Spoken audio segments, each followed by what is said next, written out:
You're listening to 87 Live, the official radio podcast moment of excellence from 87sportsfans.com. I'm Keith Grieve, one of your illustrious hosts. And I'm Steve Taylor. Hi, man. Hopefully you weren't tricked into listening to us like A-Rod. And you are only here because you love sports and you like entertainment. And while we can't promise you intelligence, we definitely can promise you entertainment. Yeah, absolutely. Absolutely. So how was your week, Mr. Taylor? I've had a pretty solid week. Things are going great in life, and I got to admit though, I know we don't really talk about too much other than the games in our football section. So I gotta admit, last night I was disgusted while watching League of Denial, the new NFL documentary on concussions. I gotta say, man, that was rough. Go ahead. Why don't you? I'll give you the floor. You go to town. It wasn't on our rundown. So if you stutter, I'll forgive you. Okay. But go ahead. Go to town. As a pretty much lifelong NFL fan, that documentary was eye-opening to the amount of denial, betrayal, just all around, and I will use a term I've coined many a time, douchebaggery, that was pretty much the entire upper echelon of the NFL executives over the last 30 years dealing with concussions. And to me, honestly, I love football. I absolutely love football. And after I was done, I felt ashamed to be a fan of the NFL because Roger Goodell and Paul Tagliabue, I don't know if it goes too far before Tagliabue, just because I don't think anyone really knew of concussions. Well, they knew what a concussion was, but the just damage it did before Tagliabue. But just the amount of denial and the lives they destroyed by not just coming forward and saying, listen, maybe we need to do something. It's kind of reminds me of two things. One, baseball with steroids, because damn well during the resurgence in the 90s, they knew the players were on steroids, but they were like, you know what, it's helping our ratings and helping us become a better sport. And it wasn't until they were blown in that they did something about it. Same thing with the tobacco companies with cigarettes. In fact, they replayed a great clip from when Roger Goodell had to go in front of Congress, and one of the congresswomen said, she goes, the amount of denial that you have right now is on par with the tobacco industry when it came to the health effects that cigarettes have. And I mean, it was something I knew of. I think everyone who follows sports knew about what was going on with football and what Goodell and all of the upper management was dealing with as far as the lawsuits and whatnot. But what I don't think anyone knew is that even to this day, they have a group of, I'm doing the quotation fingers, experts and doctors who are in charge of finding the correlation between, hits to the head in the NFL and this CTE, which is just a degenerative brain disorder that is something you find, as what they said last night, you find in elderly people. And these guys are either dying of it young, are committing suicide, like we've seen so many people like Dave Duerson and Junior Seau being probably two of the bigger names, Steve Atwater. And you see these players, and their lives are just destroyed. And they go from being loving, wonderful people to being abusers and drug addicts and gamblers, and their personalities just do a complete 180. And the NFL says, well, I think it has to do with potential steroid use, or, they do drink. And it's just like, come on. I mean, it was ridiculous. And I really wish that everyone that's a football fan, and I don't mean just the NFL, I mean college, high school, and especially if you have children that are playing football, especially young children, you need to watch this documentary. Because even to this day, I know most people heard that the NFL had to pay a settlement to former players of a little over $750 million. I think it was like 765 or something like that. They had to pay that money out, but as part of the settlement, they take no, they're not liable for anything, and they still have deniability on the fact that head injuries in professional football causes any of these disorders, which is to me disgusting. And I think, and they said in the documentary, and I agree with them 100%, that this doesn't really, the biggest victims in this are not necessarily just the NFL players. It's all of the high school kids, the college kids, the peewee football kids that are getting these concussions. And for years they were told, well, it doesn't really affect you negatively. It won't cause brain damage. And so some of these kids are getting concussions in high school and then going back in the game, because there was even a memo put out by the NFL a few years ago saying that it was by the belief of their experts that if you got a concussion, it's still okay for you to potentially go back in that same game. And so you have kids, and one of the victims that they were discussing whose brain they studied was a high school football player, a kid that was 16, 17 years old who had the same disorder that all of these 30, 40, 50-year-old men who play professional football had, and it was from these concussions and the micro concussions, which are the little hits to the head you get periodically. And some players say, you can get 300, 400, 500 of those a game just from people hitting you upside the head, and every little hit will actually cause some damage. So it's not even just the big concussion. And the fact that this came out, and I know you posted something saying that did they make the decision to go to more games, or is it just being seriously talked about? It just came out that they're gonna consider more playoffs. So it's like, okay, you say concussions, I say more playoffs. Let's move it on. Keep moving people. So you have these guys that are already saying, hey, the amount of games they're playing is dangerous. And Harry Carson said it best. He was on the former Giant great. He was on the documentary, and he said, the human body was never meant to play football. The head was not supposed to be shot around like that. The bodies aren't supposed to be thrown together like that. It's not natural. So for them to have all of this and all this negative press and then decide to play more games, to me, I think that is just way too dangerous. And I feel bad for the players because, most football players, because the fans, I think the majority of fans really don't care about the players. Majority of fans just want to see football. They want to see the big hits. They don't really care to see the after effects. And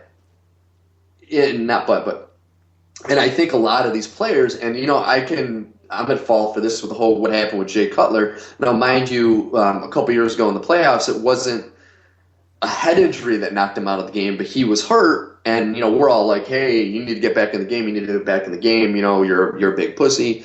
And I think guys hear that, and that's why some of these players, when they do get concussions, lie to the coaches, lie to the staff, say, I can definitely go back in the game, and everything is fine, even though it's not. And it's because of the perception. They want to be men. They want to be looked at as tough. And, to me, there's so many other ways to be tough than to put your health in jeopardy and your family in jeopardy. I mean, some of the wives of these players that have either died or are completely debilitated is heartbreaking. I mean, there was one wife whose husband was in his late 40s. He was wheelchair bound, couldn't dress himself, couldn't eat anymore without assistance, completely almost in a full vegetative state. And she went to a player meeting on concussions that Roger Goodell was putting on for former players. And the man himself, Goodell, kicked her out. He said, you cannot come in this meeting. When she said, listen, I'm here on behalf of my husband because of this, he can't be here. And he still kicked her out of the room. And it's on record. Like, there's photos of him telling her she cannot come in the room. That to me was, I'm sorry, I've lost 100% respect for Roger Goodell. all this stuff that he's done. There are some people that are like, well, he's done a lot for concussions over the last few years. Yeah, because he's been forced to. When he got called in front of Congress, it was right after that he started doing all of these pro-concussion things. It's not because he wanted to. It's because he had to save face, to not look like this monster. And so, to me, I've lost all respect for Roger Goodell. I really, to me, he is the biggest scumbag next to Paul Tagliabue, who started all of this by the first concussion group that was put in to the NFL. He put it's one of the Jets team doctors. I don't know if he was the full team doctor, but he was either that or an assistant, who was a rheumatoid specialist, was in charge of the all this neuroscience. Who he didn't know anything. He doesn't know anything about the brain, but he was put in charge of deciding what's a concussion and how this affects people. And so, I mean, really, I'm not giving this whole thing justice, because I'm still fired up from watching it last night. But I implore everyone, you need to try to find this. It's a PBS documentary. It was Frontline League of Denial. So look it up. I'm telling you, it's amazing, and it's something that I hope does not just go away. Like I hope it lingers as much as the whole steroid era has in baseball. It is a huge deal. It is a major thing. And even though, like I said, even though they did pay out all this money to the players, it's, with them not taking accountability for it, the NFL, I know, is going to try to blow it off and pretend like, it's over, it's done, but this is far from over. I unfortunately did not get a chance to see it last night or today yet, but I promise you I will. But everyone has pretty much had the same reaction that you have had. That it's just astonishing. Not only the level of, well, I guess for lack of a better term, covering up that the NFL did, and therefore, in doing so, by trying to plead ignorance, putting players in harm's way, costing lives, really. That coupled with the amount of, what's the word I'm looking for? Slander pointed at the doctor's name. I forget his name.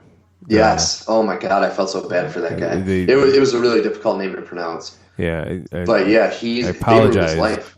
I apologize. He was just trying to help. Yeah, I apologize to him because I don't remember, or I know I could not pronounce his name correctly. But everyone's reaction of what they did to him, it just makes you, kind of take a step back. You're still going to watch the games on Sunday. You're still going to be a fan, but at the same time, something's got to change here. Yeah, I mean, it's sad because I love the NFL. But that love has been tarnished. It has. It absolutely has been tarnished by this. And it has nothing to do with the players. I respect the players. But just the whole evil empire that's behind the NFL is, I mean, their number one commodity is the players. And they treated them as if they were just interchangeable parts. And if that one part breaks, put another part in and throw the other part away. And that's exactly how they've viewed their players. And to me, that's just heartbreaking. It's disgusting. No, I agree with you that, Goodell and Tagliabue, and if it goes back to Roselle, that once people in that position are made aware of the data that they were supposedly made aware of, they do have a responsibility to act accordingly. Mm-hmm. I agree with you completely. I'm not trying to argue with you, but don't you think that some of the responsibility, some of the culpability is on the players for not calling this out, for not putting pressure? I mean, they do have a union. I mean, for as anti-union as I am in most areas of this country, what pro sports owners have done and how they've acted in the past completely justifies the presence of the players' unions in various sports. Do I think sometimes they can cut off their nose to spite their face? Yes, absolutely. I don't agree with some of the stances they take, but as is evident by this report, they need that layer of protection. Mm-hmm. The players do. So why go along with it? Well, I mean, you got to think most players in the NFL, and unfortunately in a lot of other sports, are not educated people. The NFL is all they have. If they are not playing football, they don't have anything else. So when you tell a guy, hey, listen, you got hit on the head. If you want to come out of the game, there's potential you might not go back in ever. You might lose your livelihood, the way you make money, the lifestyle you've gotten used to. Some of those guys, especially when they're younger, they don't see into the future. To them, it's what's happening now. And right now, they want to make their money. They want to get paid. They want to do whatever they need to do to make sure that, they get that extra tackle or they get that extra yard so they can get their next contract. And that's why it should be on the owners and the head office of the NFL to regulate it. Because if they don't, I mean, some of those players, they don't have anything else. To them, they would rather die than not be able to play football because that's how they make their living. And they don't know anything else.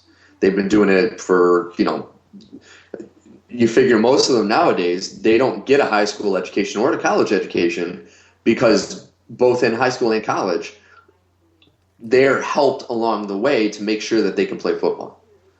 And, only a select few can make it as commentators or philanthropists or, do something worthwhile outside of football. But for the great majority, once football is done, they're done. I mean, they have to try to live the rest of their life on the money they made. So some of those guys, of course, they're gonna say, "I want to get back in," because it could be the difference. Well, look at Alex Smith. He left the game with a concussion, was taken over by Kaepernick, and he lost his job. But luckily, he found another one. But who knows if he ever would have got another starting job? It's one of those things. He knew he couldn't come back in because of concussion, and it cost him his job on a major team. I hear you, and maybe part of it is because until the last 2, 3, 4 years, it really has been brought to light, through nothing but players committing suicide, just how serious. I mean, you get the image of your head of the punch drunk fighter, like the Rocky Balboa from the last Rocky, when he's walking around the restaurant telling the same joke over and over again, night after night. That's your image of the guy that's banged their head, not the guy swallowing a shotgun barrel. But that is the legacy, and I think now players will be less and less likely to put up with that. I was watching an interview with Tony Gonzalez on E60 today, and telling a story about how he got popped in the head, came out on the sidelines. They asked if he was okay. He said, "Yeah." So all right, get back in there. Those days have to be over with, and I think they are with the concussion protocols. Regardless whether it's too little, too late, at least they're there now. But for the years of what they knew and when they knew it is absolutely inexcusable. And if Goodell is ultimately culpable, like I said, you've seen it, I haven't. So I'll have to wait to give my official opinion until I see it. But from what you're telling me, if that's true, then he needs to be removed from office immediately. Yeah, and that's the sad part is he's making, I believe, if I'm not mistaken from what I heard earlier, he's making about $30 million a year being commissioner of the NFL. And he's making that money off of the pain and suffering of former NFL players. Because probably the most difficult organization in pretty much any business to get benefits from, and a lot of players have said this, is the NFL. If you are injured or if you have any kind of long-term issues once you get out of football, trying to get any kind of disability from them, good luck with that. And that's from a organization that made $9 billion last year. And they can't hand out, a couple grand a month to a former player so they can get some medical coverage. $40 million to be the commissioner. Yeah. That's crazy. It's good to be the king. It It's good to be the king. Yeah, tell me about it. And with There's one thing I didn't know, though. What's that? They were discussing all the players that have had this issue. An old Pittsburgh Steeler that actually played with Mike Webster, who was pretty much the main focus because that's what started everything with the concussion. Terry Long, he committed suicide by drinking antifreeze. Drinking what? Antifreeze? Antifreeze. Wow. Like he was that distraught that he killed himself by drinking antifreeze. Yeah. That's messed up. Like when I heard that, I had never heard that before. I was like, wow. The most important thing to me going forward is that we fix it now and we look out for the guys that have already been affected. Yeah. And you get them the help they need. The one thing I hope this fixes is what a lot of the experts in the documentary were saying is the biggest problem with the denial by the NFL for all those decades was that the younger, the Pee Wee football players and the high school football players, they were put into a situation where they were told, your concussion or any kind of head trauma was not a big deal. And so hopefully now by this coming out, more parents and coaches at that level will be a little more cautious. If you have a little kid in Pee Wee football that gets his bell rung, there's no way that child whose head is, they were saying that at a young age, the brain, it moves around a lot more in the skull. And, someone like that, they get a hit like that, it's 10 times more damaging than when you're an adult because the brain bounces around more. So hopefully a player like that not only sits out that game, but hopefully for a while until like a full batter test happens. And I'm hoping that's going to be the outcome of this documentary is more kids are going to be safe than it was before. You said about that cat drinking antifreeze, and all I can think about is the old Phil Hartman sketch from Saturday Night Live. He was doing the dating game, and he's dressed up as a German girl. And he says, I don't remember that one. First, I will make you drink antifreeze. What's your idea of a perfect date? And he says, first, I will make you drink antifreeze until you pass out. And then I will pee on your chest screaming, house on fire, put it out, put it out. I don't remember that. It's on YouTube. It's on YouTube. You can find it. Trust me. All right. Well, that's our bit on NFL concussions, and it's already 22 minutes into the show. So let's take a quick break. And when we come back, we'll go through all the Major League Baseball playoff races. And then at the top of the hour at 11 o'clock, Jim Saranteas joins us for the NFL Hour, and the must-listen part of the week. Absolutely.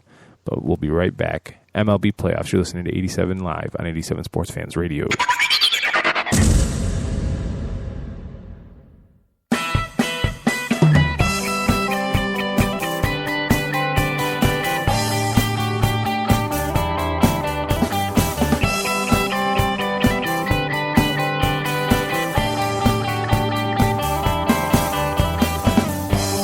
Something shines in your eyes tonight. Maybe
You're listening to 87 Live on 87 Sports Fans Radio.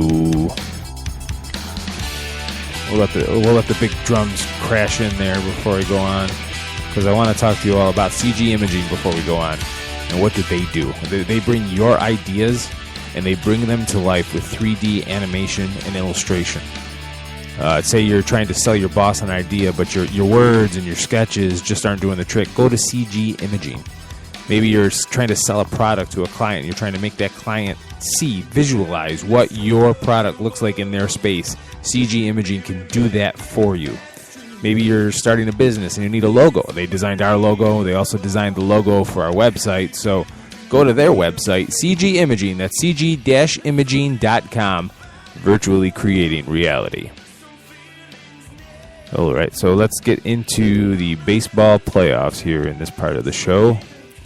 We'll start with the LA Dodgers and the Atlanta Braves series. The Dodgers taking that series 3-1.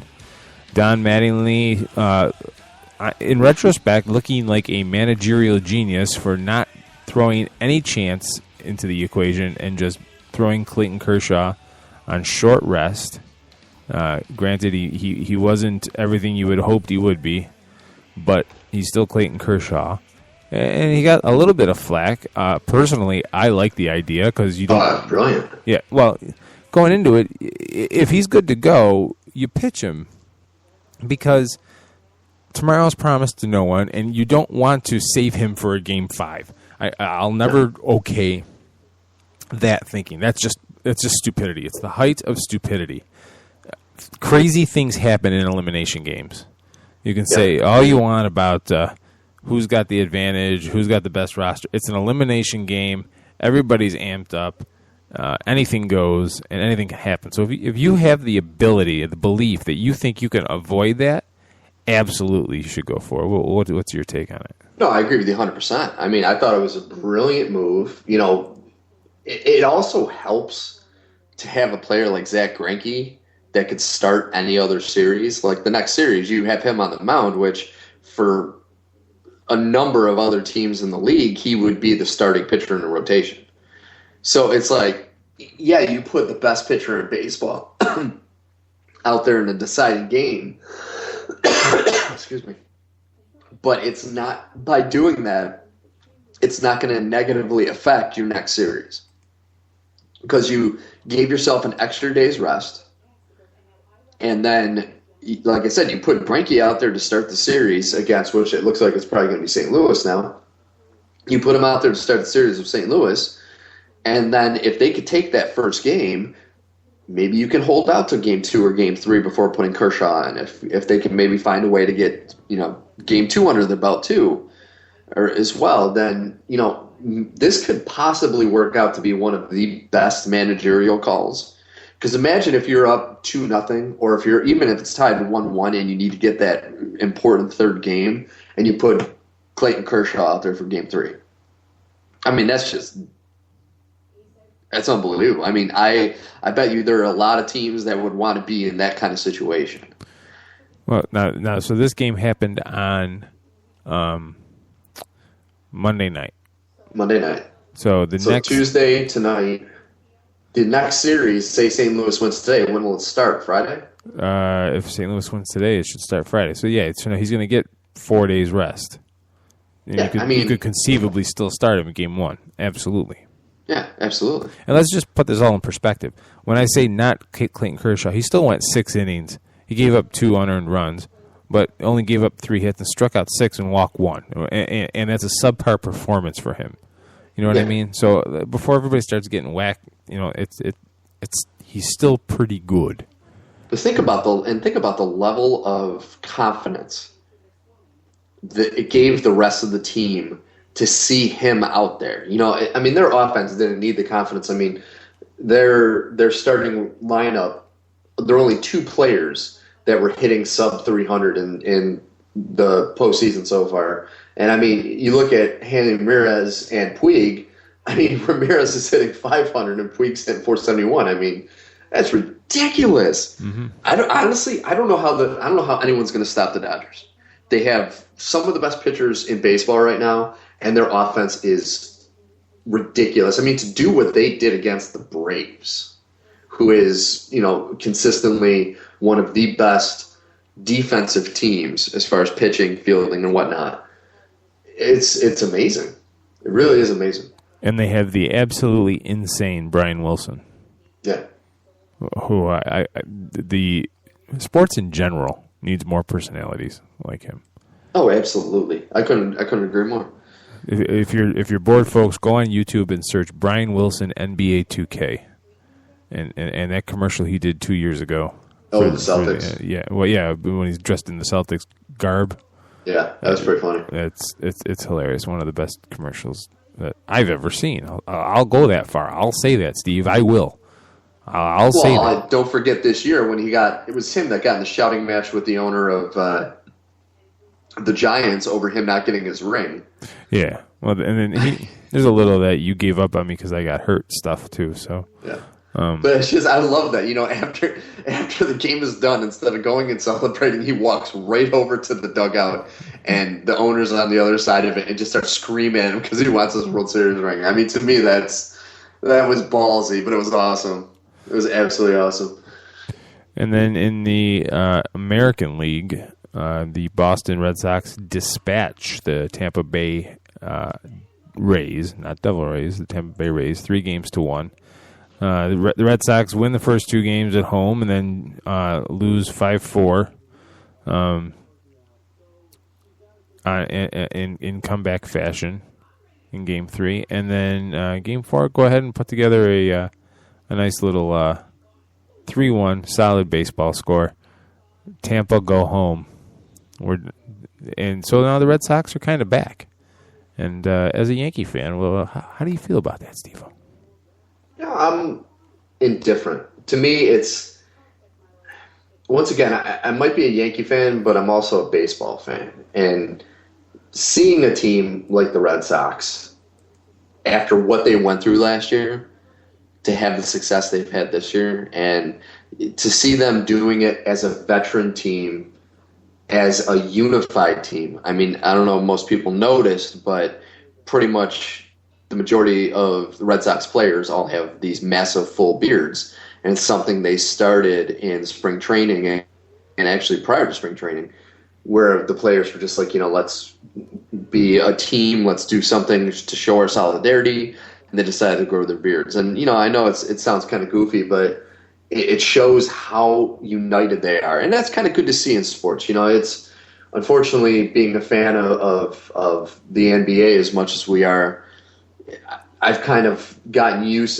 in sports in both the NBA and NFL, where it's a lot of names. It's like, such and such player, either RG3 or, you got Derrick Rose and LeBron James and then Colin Kaepernick. It's all names, where the Red Sox, even though there are people as in Pedroia and Ortiz, it doesn't seem like any name really stands out on a given night. It seems like they are one unified unit, and that's how they're playing.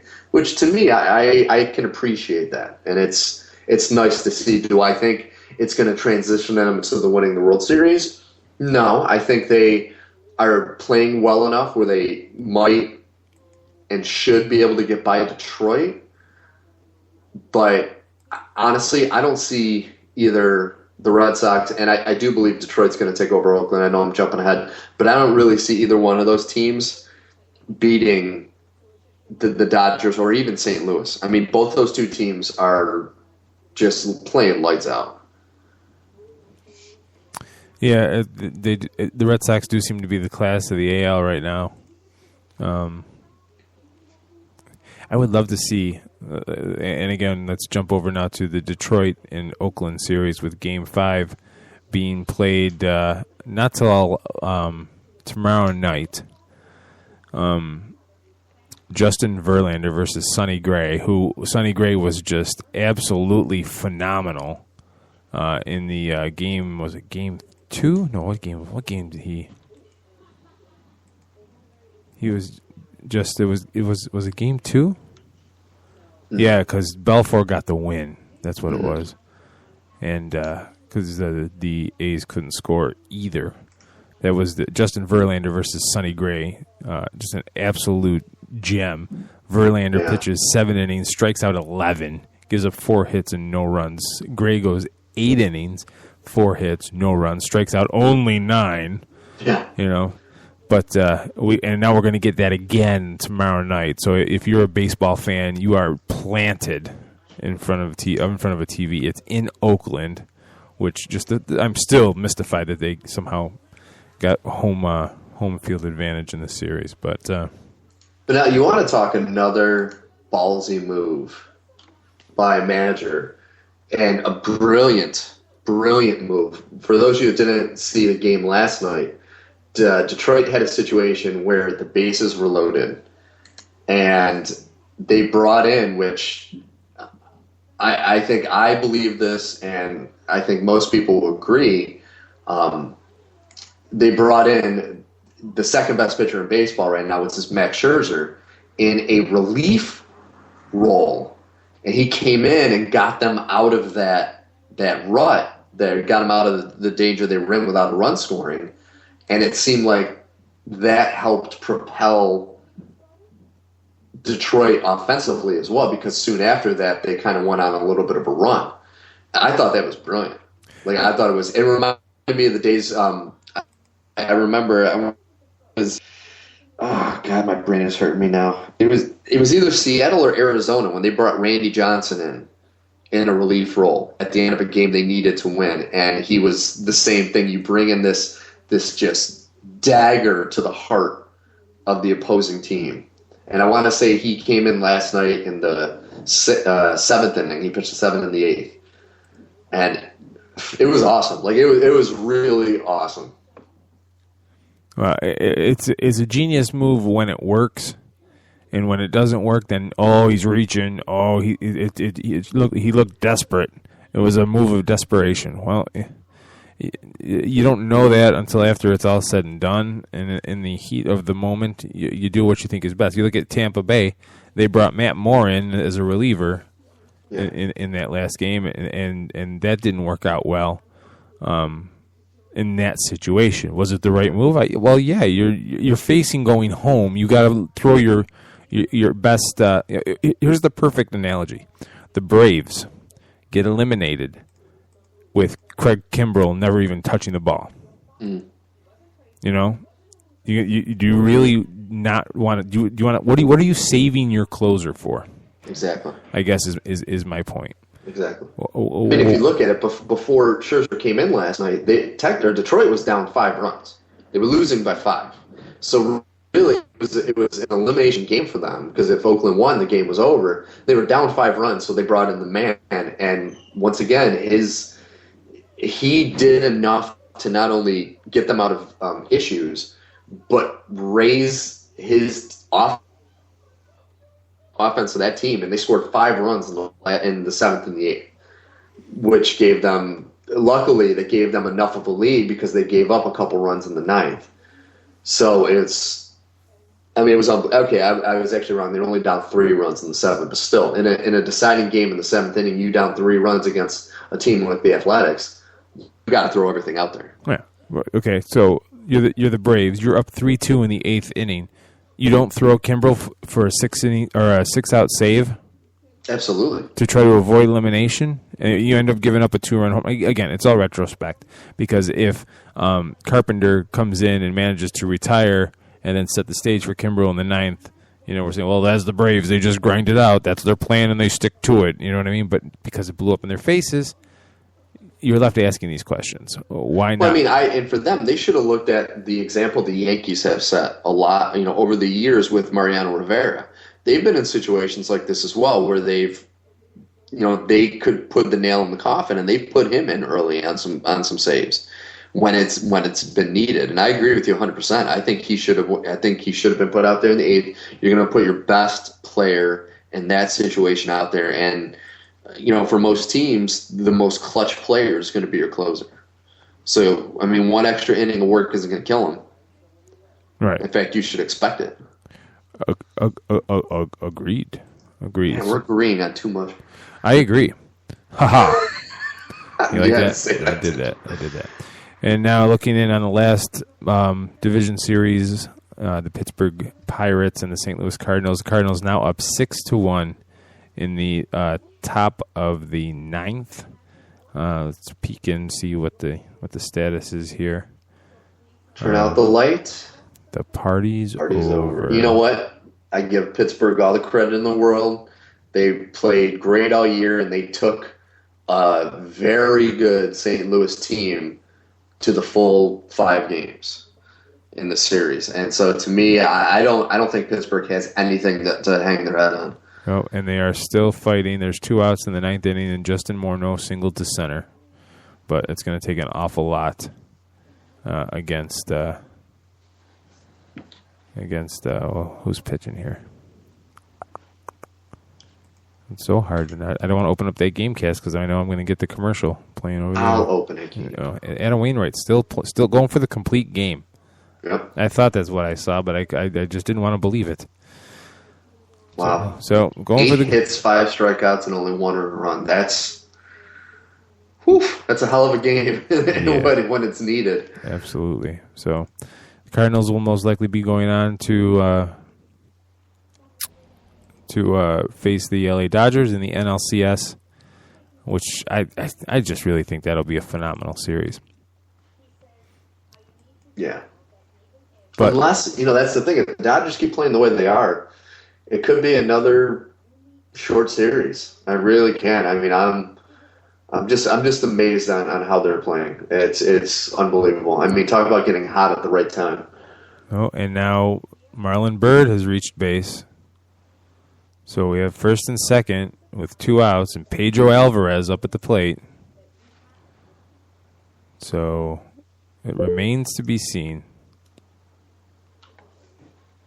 what is going to happen with this game. He's got 2 strikes on him, though, so... Yep, and swinging, too. So he's not holding anything back. No taking a strike in this game. No. See, and that's the problem, man. I think he's trying to swing for the fences when it's like, just get on base. You're not going to hit a 5-run home run, so... No.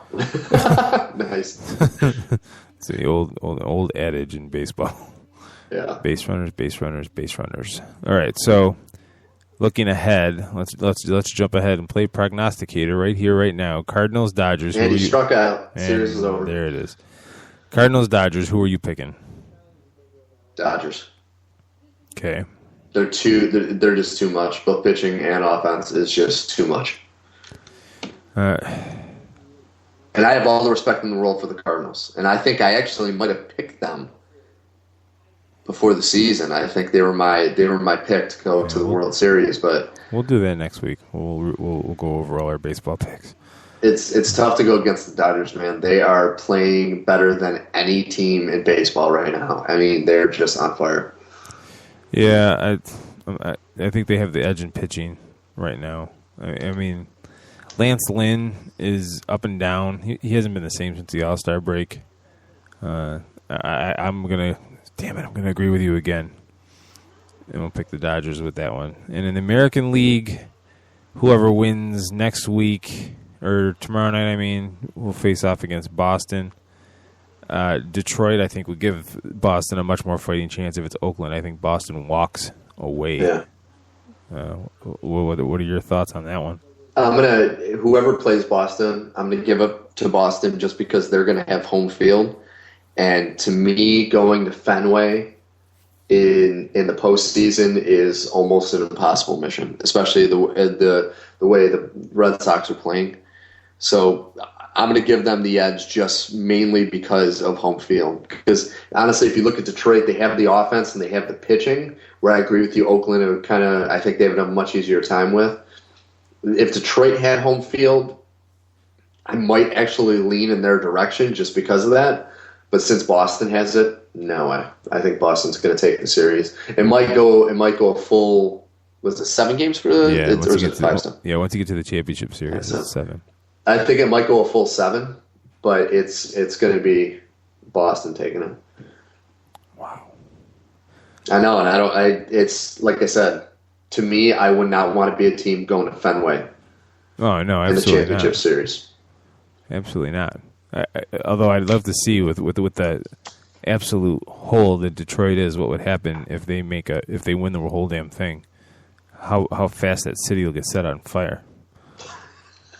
Hate to sound morbid, but I am somewhat curious as to that angle. But I mean, I agree. I mean, it's pretty bad. Did you hear that they're actually?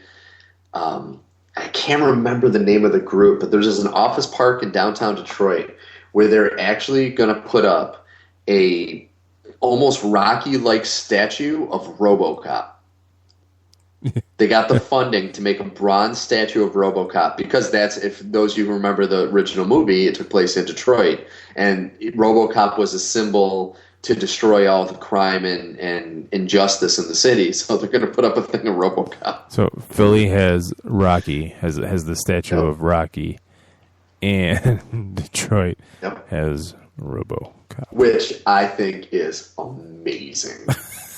If I could donate any money to that, I'll give $5. I don't care. I just want to see that statue. I'll buy that for $1. Nice. Thank you, Keith. All right. Thank you. All right. And on that note, we're going to take a break. And when we come back, Jim Saranteas, the Fantasy Greek, joins us for the NFL Hour. You will not want to miss that. Stay tuned, folks. You're listening to 87 Live on 87 Sports Fans Radio.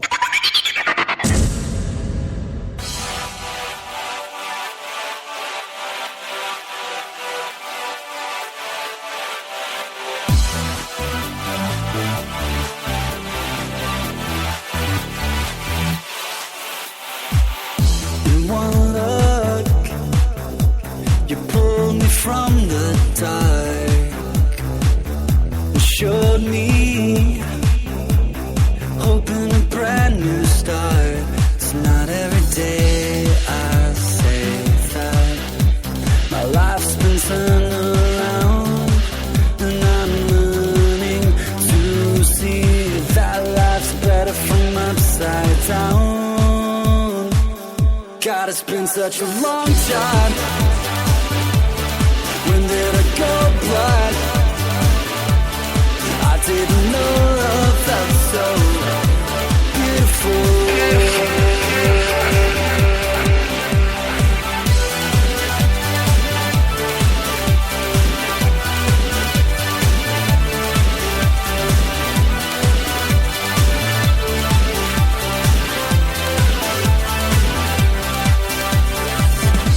Colors now look so bright in the cold air, in the dead of night. It doesn't seem so lonely now that you're around, and I'm learning to see that life's better from upside down. God, it's been such a long time. When did I go blind? I didn't know love felt so beautiful.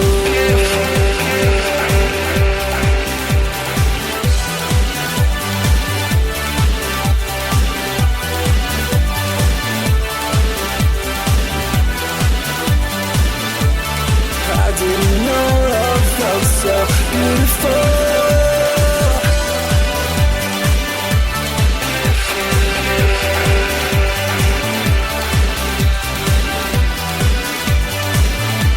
Felt so beautiful. Don't wanna know how.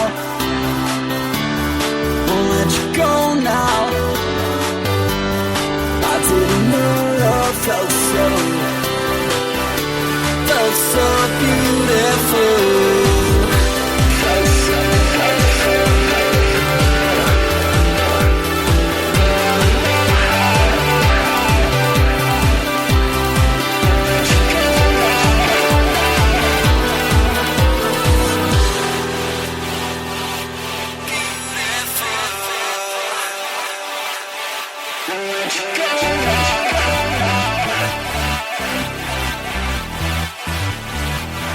God, it's been such a long time. When did I go blind? I didn't know love felt so beautiful.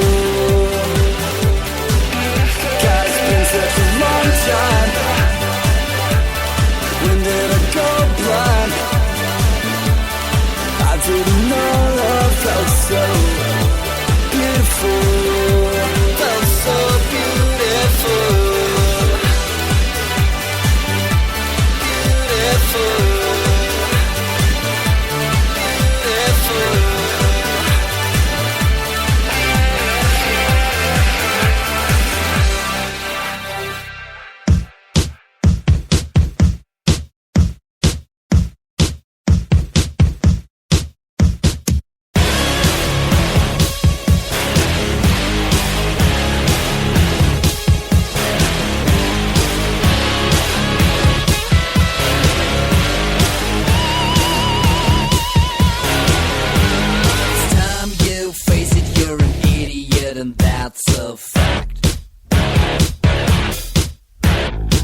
seen a setting lately where you don't act.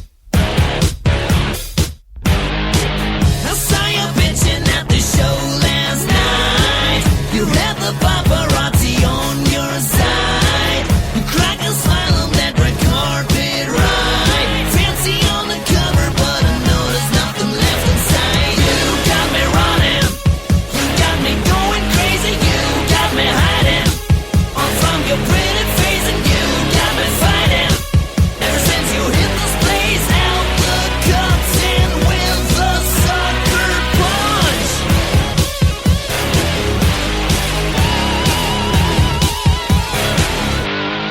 You've got media exposure 'cause your dad is rich. Good for nothing, untalented celebrity bitch. You never had the guts to rock with me, 'cause you're a teeny I don't wanna be. Go move yourself to choreography, and you're just another parasite on MTV. You got me running, you got me going crazy, you got me hiding. On from your pretty face, and you got me fighting. Ever since you hit this place, out the cups and with the sucker punch. You got me going crazy, you got me hiding. On from your pretty face, and you got me fighting. To kick you off the stage, watch me now reverse that sucker punch. I go cheating my baby, I got crash in my car, 'cause I'm a goddamn star. I go hide in my shame, I display all my anger. You will share all my pain. Now I drive you insane.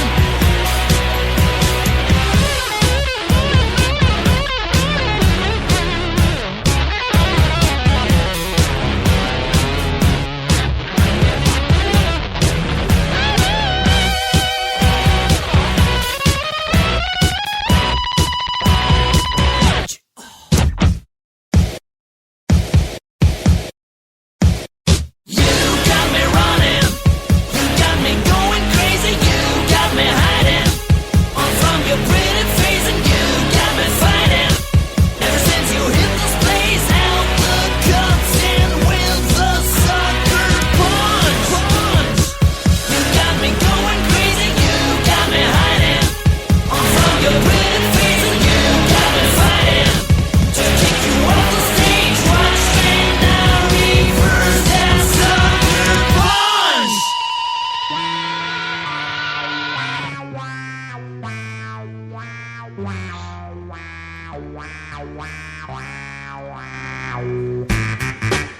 You're listening to 87 Live on 87 Sports Fans Radio. When you hear the Beastie Boys, you know there's only one person that is joining us, and that is Jim Saranteas, better known to you all as the Fantasy Greek, from thefantasygreek.com. Follow him on Twitter at thefantasygreek. Jim, welcome back for another Power Hour. Keith and Steve, I'm so happy to be with you guys tonight. You said that. You said that in a very soft tone. I was going to say, you sounded, I mean, geez. Really? No, I'm. You know what? I'm a little pumped up. Like I said, I've had a really long day. I've been writing my tail off or my Yahoo off, whatever you want to call it. And, suddenly it's like, okay, I can have some fun for an hour, hanging with you two. And honestly, if people don't tune in just for this hour, I'm sorry, then you're not a football fan. No, you're That's crazy. just the way it is. Get hosed. Yeah. Yes, host. So breaking down the action from last week, as far as picks go, I completely took it on the chin, and I went 5-9. Ooh. God awful. Like honestly, I'd like if anybody is ever like picked that bad, I would tell them to just give up and stop doing what they're doing. But I went 5-9. Jim broke even at 7-7, and Steve-O took the week at 9-5. which puts Which our... I'm still pissed that I was one E.J. Manuel injury away from being 10-4. Well, that's what you get for picking against the Cleveland Browns. So for the seasons, as far as we've been picking, the weeks we've been picking and keeping track, Jim has the lead 27-18. Then there's Steve-O one game behind at 26-19. And I'm bringing up the rear at 21-24. That's all going to change. So without further ado, whatever that is, let's head right in to the NFL Roundtable. A little change in the order this week. I will give the floor to Mr. Saranteas to lead us off with Buffalo, Cleveland. Okay, Buffalo Bills lost. I'm sure from their perspective is a heartbreaker to the Browns, and probably the big story here is the injury to Brian Hoyer. I'm so sad for him. What a great story. Growing up a Cleveland Browns fan and getting a chance to start and actually looking great. I mean, he started off the game with a great pass to Josh Gordon across the middle that looked like if Gordon picked it up, he was gone to the house on an 80 to 90 yard run for a score. Now, what's interesting is seeing the difference between him and Whedon play. I mean, you can clearly see that Whedon's more tentative, slower, but it should still work out for the Browns. I mean, I think Whedon will have some off days, but he'll, good ones. So we've still got Josh Gordon, who should be a stud. Just the chemistry that he's always had with Whedon, and same thing with Jordan Cameron. How about Willis McGahee? 26 carries for 76 yards and a score. I mean, I'm not highly impressed by the yards per carry, but the fact that he got 26 carries, which is really hard to come by these days in the modern NFL, is quite impressive. And the fact that he's even got a great matchup this coming week against a Lions team that is just oozing googles of yards to the running back position is quite interesting. For the Bills, man, both E.J. Manuel and Brian Hoyer, somehow these young quarterbacks, they need to go to sliding school. Don't run the deck, would you please? Because this is going to set back their team. I mean, none of their wideouts are going to be very good plays. Even Fred Jackson and C.J. Spiller, you got to worry about them, but I think those two will carry the day. I mean, I like what I saw from Jeff Toole, limited action, but let's see what happens. Any defense, you almost got to start them automatically against this team.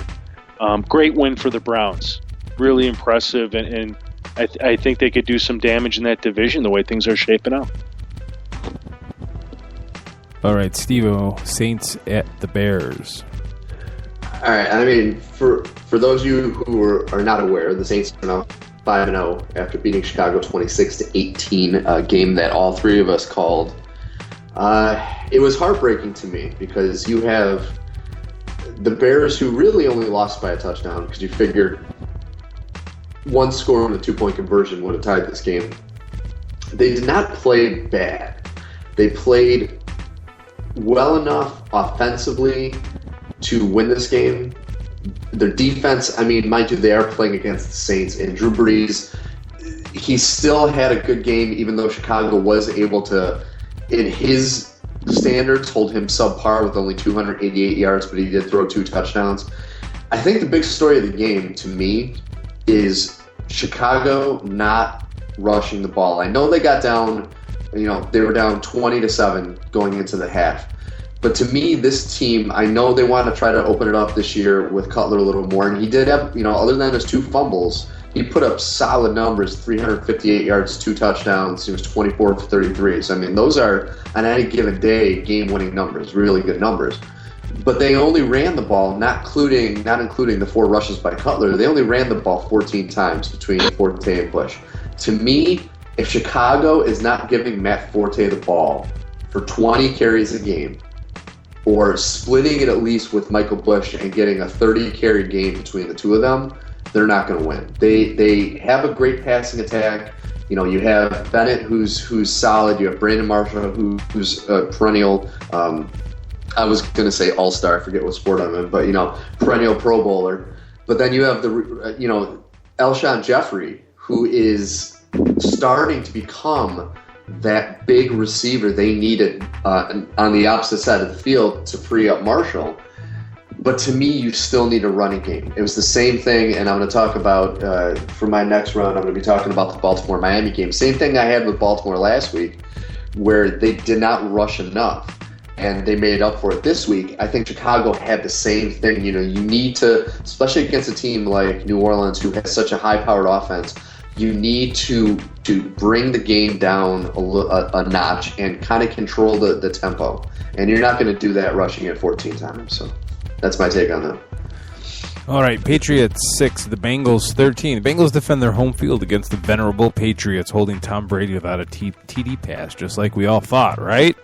Anybody? Is this thing on? The Patriots look lost, but give the Bengals credit. This is a good defensive team that did what it needed to do, which namely, in this case, was run the ball 30-plus times. And give them credit. They limited the Patriots, the Tom Brady, Bill Belichick Patriots, to 1 of 12 on third downs. That's just unheard of for one of the game's two better talents of really the last 15 years. And, say what you will about the monsoon opening there at the end of the game and totally inhibiting any chance of a Patriots comeback. I'll say it, call me sacrilegious if you will. God did not want the Patriots to win that day. But mark these words, you heard it here first. The Bengals are ready to lay claim to the AFC North. Jim, Seahawks, Colts. This game was, the two most impressive aspects of this game were the Colts' offensive line, which stopped one of the best defenses in the league and held them to 2 sacks and 1 safety. When I saw that stat line, I just kind of shook my head, and it made the rest of the game make sense to me. When you look at how Andrew Luck came through with 229 passing yards and 2 TDs. He got a little bit of help from Donald Brown. We're still a little worried about Trent Richardson. At 56 yards rushing, he's not going to carry the day. The number 1 running back. The second big story was the Colts defense. 2 sacks, 1 interception, 1 defensive TD. And the weird part is the 423 yards allowed. I mean, that's just amazing that they gave up so much yards and still won this game. I mean, Russell Wilson was great. Marshawn Lynch was great. The Seahawks did a bunch of things. But as you guys had mentioned, because I think you guys took the Colts last week, I took the Seahawks. And my comment was that this was a big defining game for the Colts, and I think they did it. I think this is a different team from last year that we need to look at differently.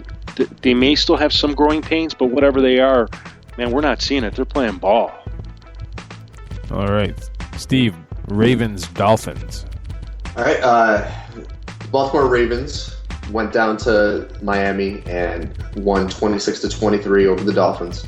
The big things I took away from this game are this was a Baltimore victory.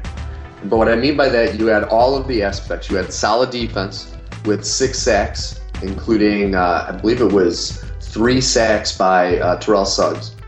You had a solid running game. I mean, mind you, Ray Rice only did rush for 74 yards, but kind of like what Willis McGahee did, he ran it 27 times. Between him and Bernard Pierce, they ran 38 times for 120 yards and 2 scores. And then they had an underperforming quarterback in Flacco, who I thought had a very off game. But you had all of the aspects of a classic Baltimore Ravens victory. And, give Miami credit, they played well. But it just, when you have a young quarterback like Ryan Tannehill, who had a decent game, 307 yards and a touchdown, but he got sacked 6 times. And on the times he didn't get sacked, he was running for his life. So to me, the real thing, the things that failed Miami were the offensive line. And then once again, you only had Lamar Miller touching the ball 7 times. So to me, it's starting to show a trend in the NFL. Baltimore rushes it 38 times, and they hold the ball for 36 minutes. You have Miami, they rush it for a total, and once again, not counting Tannehill, a total of 9 times, and they only have 23 minutes of possession with the ball. To me, the key to victory for any team in the NFL is you need to have a balanced attack. Miami didn't have that. They tried to rely on the passing game only, and it ended up in their losing. 9 times. 9 times. 9 9 times. I couldn't resist the Ferris Yeah, Bueller thank you. I soundbite. appreciate that. Sorry. Is that your conclusion? Now that I interrupted you, What? are you done Yes. with Ravens Dolphins? I didn't know whether I just interrupted you. I was going to say more, but I'm afraid you're going to interrupt me. No, again. go I'm ahead. just Go kidding. ahead. I wasn't going to say All anything. right, fine then. All right, Eagles 36, Giants 21. Well, I picked the Giants to win this home field division rival. The recipe was there to get off the schneid. And then you throw in the fact that that Eagles quarterback Mike Vick leaves with a hamstring injury. This game should have been the Giants for the taking. However, once again, they failed. Eli throws 3 picks, albeit on 52 pass attempts. For all that Tom Coughlin has done for the Giants, he seems dead set against any semblance of a running attack, which makes David Wilson's injury last game all that more unfortunate. The Eagles, on the other hand, get a nice substitute today out of Nick Foles, 16 for 25 for only 197 yards, but 2 touchdowns, and, most importantly, no interceptions. The Giants will only get worse as they head to Chicago on Thursday night. And can we just start planning Kaufman's retirement party already? Anyone? Jim, Lions at Packers. You know, where were the reporters during the week pointing out to everyone that Calvin Johnson might actually miss this game due to some knee issue that I'm still quite not clear what exactly it is? Yeah, I would have liked to have known that because I started him in 2 leagues. Yeah, exactly. Now, you know, God bless the people that contacted me before and asked me to pick between Matt Stafford and Tony Romo, who followed my advice when I said play Tony Romo. You were resoundingly rewarded.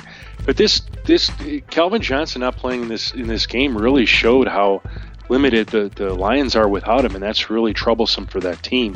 I mean, even Reggie Bush and Joique Bell, who should have just thrived without Calvin Johnson in the lineup, didn't. I mean, together, I think they put together 110 all-purpose yards or so and 0 scores. I mean, the sole standout was wide receiver Chris Durham, who, quite frankly, towards the end of last season got some playing time, and he seemed not to be on the same page as Matt Stafford. So it's looking like if Calvin Johnson's going to be missing more time, this offense could be very much devoid of a scoring nucleus that they're going to need in order to contend in the NFC North. For the Packers, you know, this was a good game for them. I mean, they sacked Matt Stafford 5 times. It was good for their defense to have this kind of an outing, even if it was just mental. I was a little disappointed with their scoring efforts. I mean, it's sort of a little hats off to the Lions defense, still kind of keeping it together without a really, really good offense there on the field. And I think at the end of the day, it's a reminder to everybody that the NFC North is wide open, and the Bears, they still have a chance because these Lions, they looked a little bit more human after this. Steve, Jaguars at the Rams. I don't know how I got the short end of the straw to have to do this game, but I picked the Jaguars. Jacksonville 34-20. I cannot give anybody on St. Louis credit because Jacksonville is that bad. I mean, Sam Bradford, hey, you know, 222 yards, 3 touchdowns. Good for you. I'm happy that you were able to do that. And Jacksonville, hopefully going into this next week against Denver, you're going to be able to carry the warm, fuzzy feeling of having that 10-7 lead after a quarter against St. Louis, because that was your only highlight of the year, and it's only going to get worse. And to me, this was just, I know the score, normal people would look at that and be like, oh, that must have been entertaining. No, it was 2 bad teams, and just one of them is unfortunately the worst team in the league, and they lost. And to me, like I said, I can't take out anything positive from this game. It's just the bad team beat the worst team. So that's my take. All right, Chiefs 26, Titans 17. All right. I believe in the Kansas City Chiefs. I picked the Titans last week. I've seen the light. I have exorcised the demons. The Titans played tough for sure, especially with backup quarterback Ryan Fitzpatrick starting. But in the end, Kansas City's defense held in the fourth quarter when it needed to. And anytime you win, when you're 1 for 12 on third downs on the road, you get to the bus as soon as possible and just be happy with it. But the Chiefs are 5-0 and are daring the Denver Broncos to blink in the AFC West. The Titans, on the other hand, continue to play decent football. Fans should be encouraged by the moxie this team is showing so far this season. Jim, Panthers at Cardinals. Yeah, this was a stunner in two different respects. The first one being how the Panthers could travel out west and only muster 6 points with 308 passing yards. I'm dumbfounded by it. I know Cam Newton, he turned the ball over 4 times. It kind of is a reminder of as good and as great as Cam Newton can play, there are times that he plays and he is just downright bad. And, he's got a long way to go, and he should probably save the energy that he puts into some of his touchdown celebrations for moments like this when he needs to be the one to gather himself and lead the team through these tough games. The defense did a nice job. They held the Cardinals to 250 total yards, 2 sacks, 3 interceptions. I don't know what more you can possibly ask. Bruce Arians, Cardinals, Bruce Arians, you need to get Andre Ellington more carries. You need to get him more involved in the offense. So somebody putting up 6 to 8 yards per touch or per carry just shouldn't be limited in his game action. For the Cardinals, what impressed me was their defense. 7 sacks, 3 interceptions, 1 defensive fumble recovery. How is that possible and this team not be a contender of some sort and not have a decent offense? It's a head scratcher. I think at the end of the day, this game leaves me more confused than gives me any answers to any questions I have about these two organizations. But I can say one thing. I think the Panthers are in a must-win situation playing the Vikings this coming week. Let's not forget that the only team that the Panthers really have beaten is the hapless New York Giants, and I don't know how much that really means at this point. But you know what? They played the Seahawks close in that first week game, and that was impressive. I'll give you that. So, Steve-O, you got the short end of the stick with the Jaguars game, but you also have the showcase game, the Broncos at the Cowboys. And I must say, in over 30 years of watching football, this could possibly be the most entertaining game I have ever seen. It was so fun to watch. Like, if you wanted to actually send a football game overseas to try to get other people excited in professional football, this would have been the game. For those of you who are living on a different planet, Denver went into Dallas and won 51-48 in the 4th highest scoring combined total game in NFL history. To me, I got to give Dallas a lot of credit, especially Tony Romo. He's going to get a lot of garbage because he did, once again, as only Romo can do, after setting Cowboy records in yards with 506 yards and throwing 5 touchdowns. He once again, in the wrong place, wrong time, end of the game, when the game's on the line, threw a crushing interception that ended up being the nail in the coffin for Dallas. But to me, he played an amazing game. He outplayed Peyton Manning, who had 414 yards, 4 touchdowns, 1 rushing, and an interception.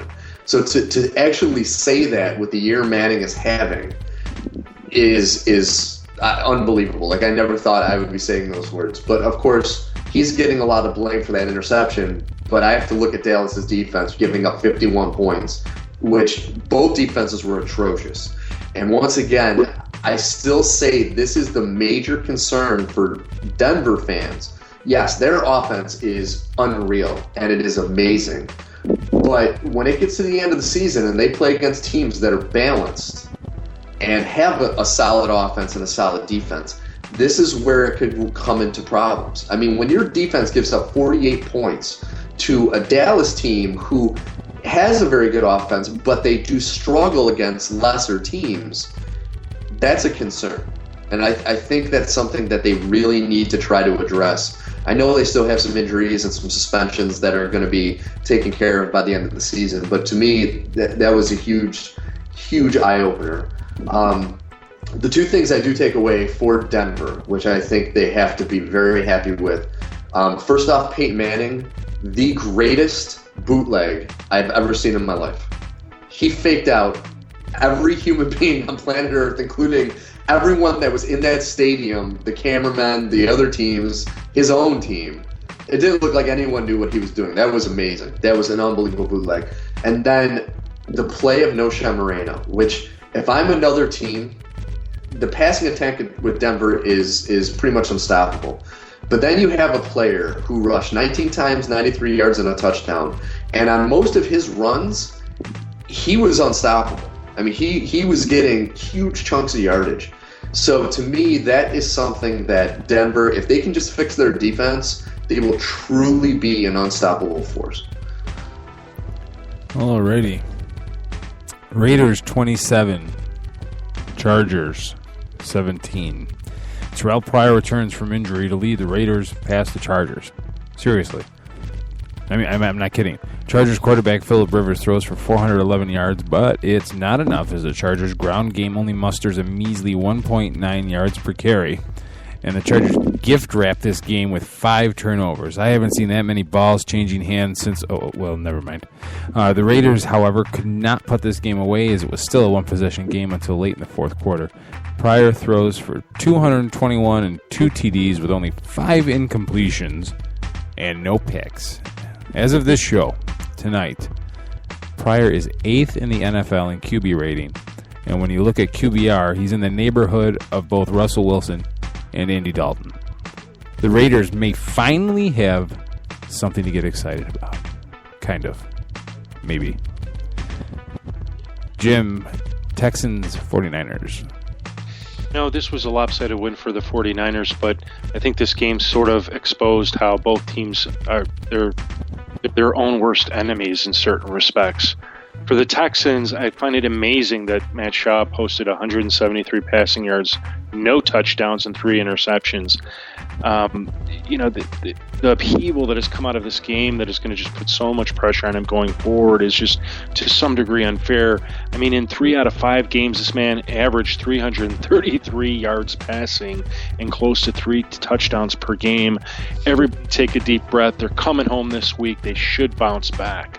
But the Texans didn't approach this game right, and I don't blame the players for this. I blame the coaching staff. I mean, Arian Foster should have more than 120 all-purpose yards in this game. He should be more like 150 to 180 and a couple scores. This was not the way to approach a 49ers team like this one. Turning to the 49ers, they got the same problems. Colin Kaepernick is, you got to have a better stat line than 113 passing yards and a passing TD. In the modern-day NFL, come on. Jim Harbaugh, get it together. Frank Gore needs to have more than 81 rush yards and a scoring TD. That's not going to be enough. Their defense, on the other hand, that was pretty impressive. 1 sack, 3 interceptions, 2 defensive fumble recoveries, 1 defensive touchdown. And that's without their 2 best defensive players on the field. Finally, that unit looks like it's coming around. In any case, I like to think both teams are going to bounce back this coming week. They're better than this. Certainly the Texans' defense should rock this coming week. We'll see, but until we could see complete games from these two teams, it's going to be hard to match, and either of them in the playoffs or going very far. All right. And Steve, the last game of the week, the Jets at the Falcons, Monday Night Football. This was, I think, for a lot of people, a shocker. The Jets went to Atlanta, and it was a must-win for the Falcons. And the Jets won 30-28, putting the Falcons to 1-4, and the Jets are now currently at 3-2. I kind of had a bunch of emotions with this game because it was good. It was nice to see the Jets, who have been maligned for, it's been 3 or 4 seasons now, that they have just become a laughingstock in the NFL. That they had this respect and this optimism in Geno Smith, and he played amazing. You're talking about a first-year player who wasn't highly touted by a lot of people. It was 16 for 20, 199 yards, 3 touchdowns, no turnovers, and a 147 quarterback rating. That is very impressive. That's one of the top performances, at least rating-wise, of the whole week amongst quarterbacks. And this is a rookie quarterback playing in a hostile environment in Atlanta.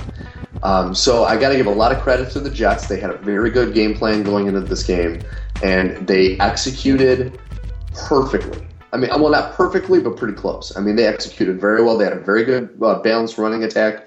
I mean, it was a running back by committee. They had 3 different guys in Powell, Gotson, and Ivory, but they put up, 19 rushes for close to 100 yards, and it was a very well-balanced attack.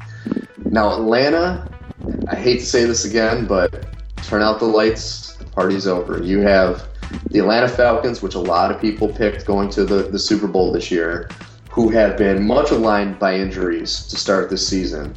And after losing this game, they find out that they not only lose Roddy White with a hamstring they say it could be up to like 1 to 2 weeks, but it might be more because, of course, for those of you that have owned players on your fantasy team like Miles Austin, a hamstring injury can turn into like a 1 to 2 year recovery. So you don't really know what's going to go on with that. But then the big shocker is Julio Jones being out for the rest of the season with a fracture in his foot. So to me, I mean, Matt Ryan, he had a good game. Once again, he was a little shaky in spots, but overall he had a good game. But you look at this team now, they are just decimated with injuries, and the only offensive weapon they have is Tony Gonzalez, who's 150 years old, and you can't tell me he's not going to get triple teamed after the injuries.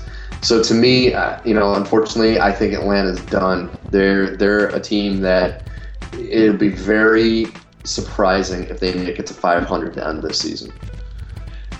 If you don't mind me, I'd like to follow up and make 2 comments. First one on Geno Smith, which is, Steve, I think you hit it on the head. This is one impressive young man. I was looking at his numbers today compared to the rest of the quarterbacks. I mean, he is now, in fantasy football, a borderline QB1 with the kinds of numbers that he's putting up.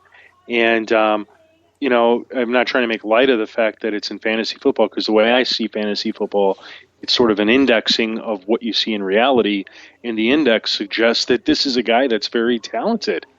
And, the arrow is pointing up. And the only thing holding me back from saying something like, hey, go pick up Geno Smith, unless you have a very deep bench and you can sit him there for a while, is he's got a tough schedule coming up. So this is really going to be a true test for him. Mm-hmm. For the Falcons, if you have Matt Ryan, I wouldn't cut bait on him just yet. Despite the fact that they're going to lose Julio Jones, which I do think is a negative impact. Hang on and let's see how this plays out. They're in their bye week, so they have some time to pick up somebody off the street. And I hate to say there's a couple good names out there. One of them is Brandon Lloyd. I just don't know if they have the money for it or if they really want to do it, but I think they're going to be forced to consider some of these issues. I don't think they want to throw the talent. In fact, I doubt that they do, because look at how much money they have invested in some of their best players. They want to try and do something right now if they can. And, I mean, they turned down – they kind of scoffed at there was a trade rumor going around that Kansas City wanted to get Tony Gonzalez back, and they were willing to give up some pretty high draft picks for him, and the Falcons pretty much poo-pooed that. So They definitely are not ready to give up yet. And I also heard there was a rumor about Josh Gordon that they were interested in them, and I think the Browns squashed that. I would have been a little bit surprised by that myself. Apparently, according to ESPN.com and various outlets, the Falcons are set to sign Brian Robisky. I did see that too. To take their vacancy. I think his father's the receiving coach for the Falcons. Terry Robisky. But you're not cutting bait on Matt Ryan yet, really? I'm going to hang on to him. I have him in one league. I added Jay Cutler, so now I have Cutler. I have Matt Ryan, and who's my backup? I don't remember who my backup is, but I have 3 quarterbacks. I want to wait and see this out, because I'll tell you the one thing that's been impressive about him, even though he's got Roddy White on the field, I mean, he's getting about 30 yards passing to him, he's still putting up 300, 400 yards passing. He's throwing to his running backs. He's throwing to anybody that's open. So I think Matt Ryan's no dummy when it comes to being a quarterback in the NFL. You take what defenses are giving you, and that's all you can really do. All right, you heard it there, folks. Hold on to Matt Ryan just for now. Don't make that. Don't send him to the guillotines just yet. When we come back, we're going to take a break. When we come back, we'll do our Week 6 picks, and even the boys don't know this yet, but only one of us has some defending to do with their picks this week. 2 of us are in complete 100% agreement on our picks for this week. one of us has 2 games he needs to defend, and we'll go over some of the fantasy football must-haves, must-sits from the game as we go game by game. You won't want to miss that segment. So we'll be right back. You're listening to 87 Live on 87 Sports Fans Radio.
Saw the wall through your window, and the colors it was painted were as vivid as the rainbow, and all the artists were varied, so the rhythm of the brush was how their autographs were carried, to every line its own color, 'cause the meaning of this picture was a meaning to remember, because we know how you loved her. So the wall inside your window beats the love of her own daughter. We all said friends forever, but we don't stick together. We still feel close to things like this.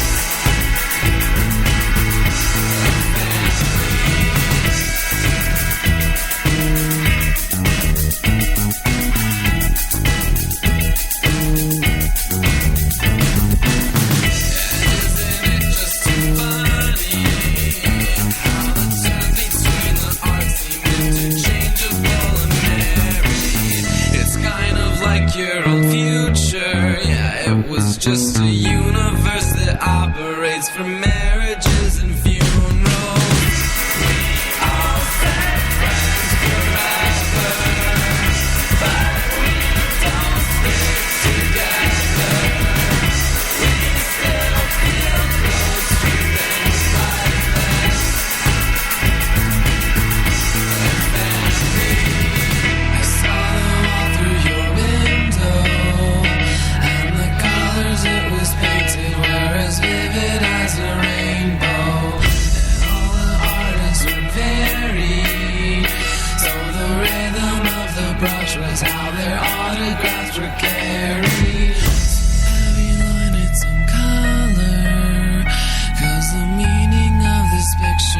There's a meaning to remember. We all said friends forever, but we don't stick together. We still feel close to things like this. We all said friends forever, but we don't stick together. We still feel close to things like this.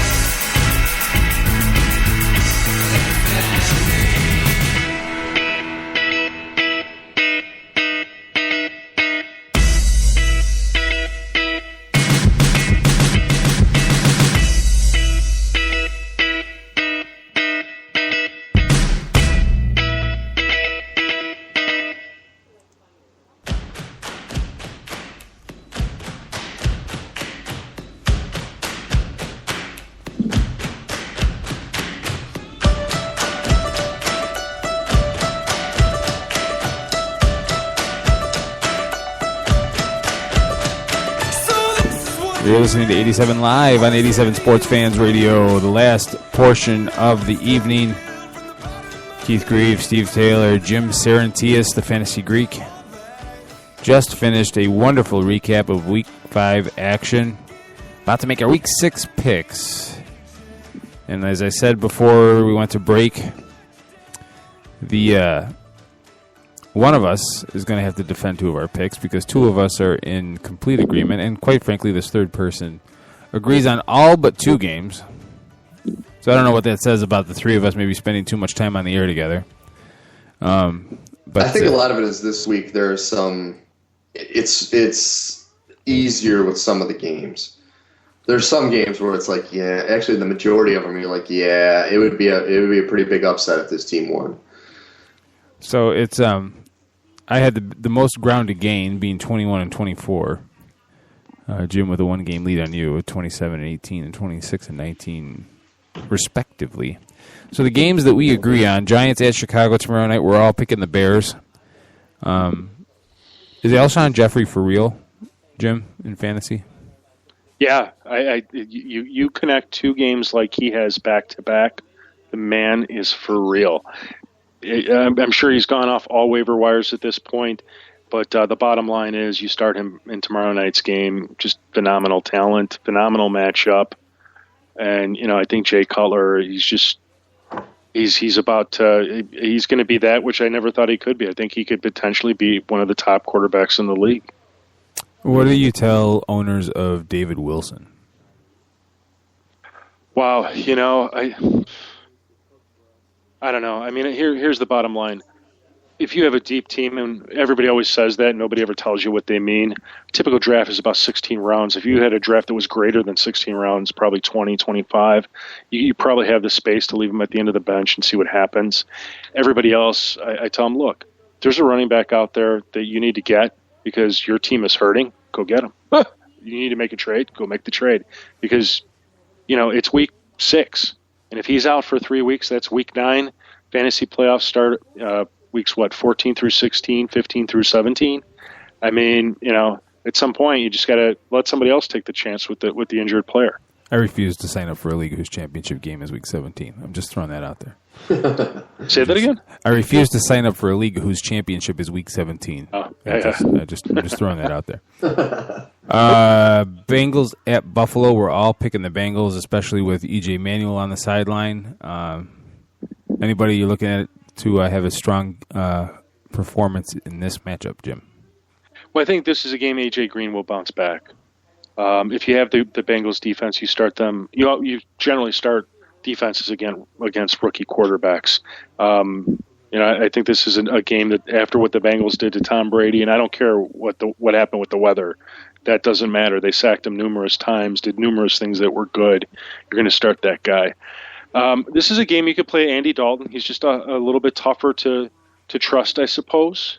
The matchup's fine. Their secondary is still banged up. Fred Jackson, I think he's been the go-to guy. Anybody who picked him up thinking, you probably got him with a late pick, He's 31, 32 years old. I'll just use him for a bye week or something. He's shown that he's still got legs, and that because he wasn't the immediate starter when he joined the Bills, having saved himself a little bit, he's still got it going. C.J. Spiller, I think you got to play him if you got him. At that point, I'm a little bit hesitant on people. I like Gio Bernard, but just as a flex. You're not going to get anything out of the Bills' wide receivers until they figure out their quarterback situation. Okay, Oakland at Kansas City. We're all picking the Chiefs. It's an old school AFC West rivalry. Terrell Pryor has been a nice story, but this Kansas City defense is for real. Indeed. Anybody? I mean, Dwayne Bowe. Are we cutting bait on Dwayne Bowe? Oh. What did you say, Steve? I just let out a sigh because moaned. I have him in one league, and he's been such a disappointment. They're just not throwing to him. It's awful. I mean, I was cautioning people about this in the preseason. We're like, oh, they have this great schedule and blah, blah, blah. Well, Dwayne Bowe's just been such a disappointment. And until they change the offensive philosophy to take a few strikes down the field, which we could see, I guess. I mean, look, I don't think anybody's starting him anymore. I mean, if you could trade him, I'd trade him.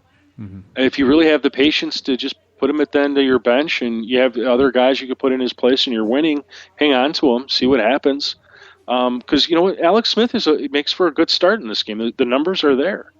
He's had 2 bad games, and in the other 3 games, he was playing like a QB1, and his stats have him sort of as a borderline. It's just that Andy Reid's philosophy is in this short passing game, no big plays down the field. They're pretty much giving a lot of the plays to Jamal Charles. So unless something drastically changes, I mean, it's awful. I feel for people that have Dwayne Bowe.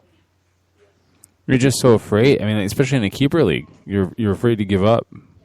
You know how much money the Chiefs have invested in this guy? Too much. But he was talented. I mean, when people have let him play, he's clearly a 1,200-yard receiver, 8 TDs. He's got that in him, and they're just not giving him the chance. And well, part of it is Alex Smith. Whether he's shell shocked over what happened in San Francisco about how quickly you can lose a job, he just will not make a risky throw. If you're not wide open, he's not throwing the ball. But I think those are direct marching orders from Andy Reid. I don't think that's Alex Smith. That could be. I think it's Andy Reid saying this will work, and he's proven it works. Mm-hmm. If you can hit Donnie Avery you can see how the offense explodes when you catch that short pass and explode in the under route. A really fast guy like him just taking off, but a guy like Dwayne Bowe, he needs some space, he needs some distance, you need him jumping up in the air. Mm. So it's not the same thing. Okay. Steelers at the Jets. All 3 of us are picking the Jets. The Pittsburgh Steelers really going to go 0-5? They're going to New York, and the Jets look pretty okay against the Falcons. I like the defense. I mean, I don't know that I'd start them, but I like the defense. There's a lot of good things that the Jets are doing, and the one thing that the Steelers aren't doing, they're not closing it out. Mm-hmm. And I think from a football perspective, that's important. Le'Veon Bell a starter this week? I think I got him on the go list, and the reason I do, the Jets do have a tough rush defense. Fantasy football is. I did a segment before this show where I pointed out you've got a bunch of a small group of running backs, tight ends, wide receivers that are awesome, and then everybody else. Mm-hmm. And Le'Veon Bell is sort of everybody else right now because he's now just getting started. He actually has a tough matchup. But I think the funny part, and it's making it difficult to say who to bench in fantasy, is everybody is so much the same, whether it's because of the amount of work they're getting or because of the matchup. So, I mean, if Le'Veon Bell got 50 all-purpose yards and 2 TDs, I'd be happy. Mm-hmm. And that's what I could potentially see out of him. So, is he a must-start?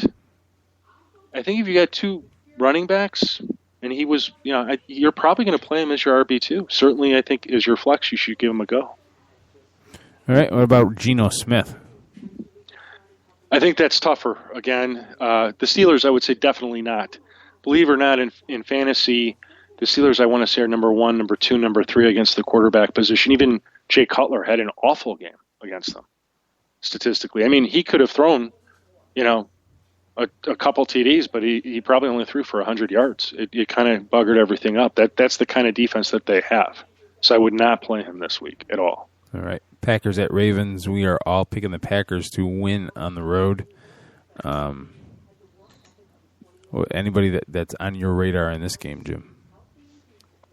Well, I mean, you're starting all the top Packer all the wide receivers. Aaron, Jermichael Finley is not a must-start this week. Eddie Lacy, I would actually try to avoid him if I could. I think the Ravens are right at the top against the running backs. Ray Rice should have a good game. I like Joe Flacco, but, I mean, your number one guy has to really pull a pretty bad matchup to consider playing him because he's got to air the ball out.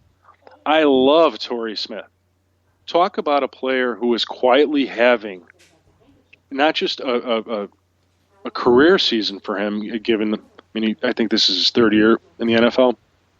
I mean, he's having a good season as a wide receiver in general.